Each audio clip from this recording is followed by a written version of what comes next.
เบิ้งซอยกันเด้ออันนี้มันคิดว่าเขาปลอม บักรอดมาอีหลี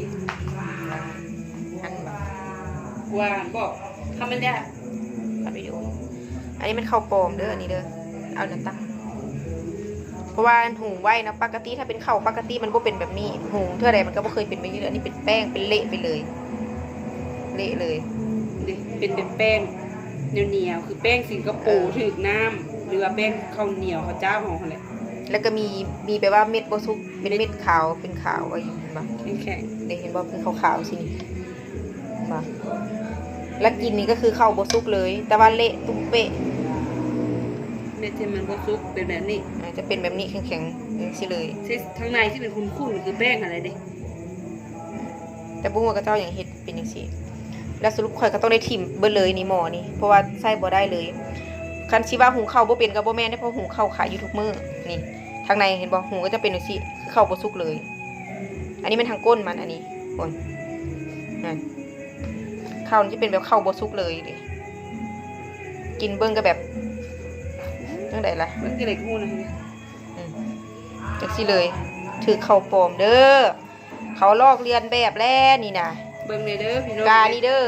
ข้าวลาวเฮานี่แหละข้าวเจ้าคัดพิเศษนี่อันนี้หุงไหม้นี่ลองหุงอีกถุงนี้เบิ่งว่าสิเป็นจังไดเพราะว่าถุงนั้นซื้อมาคนละเทื่ออันนี้หุงไหม้ก็หุงถ้าเบิ่งตอนต่อไปว่ามันสิเป็นจังไดอันนี้มันหุงแล้วมันเป็นจังซี่ใส่บ่ได้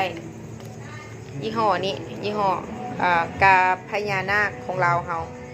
บ่ฮู้ว่าผู้ใดมาลอกเลียนแบบอีกให้กับเจ้าเสื่อมเสียเป็นแบบนี้ถือว่าเสียเบิด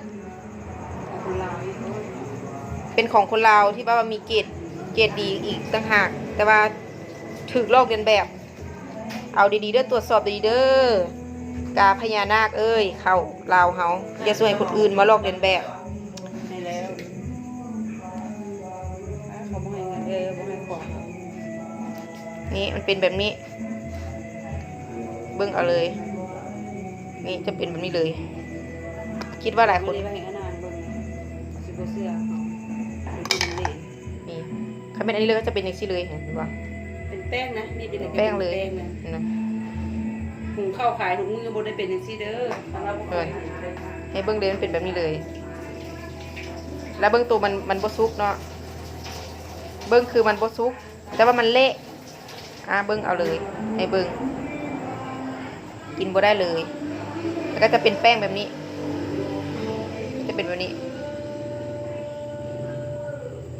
นี่เบิ้งเอาเลยเด้อเบิ้งเอาเล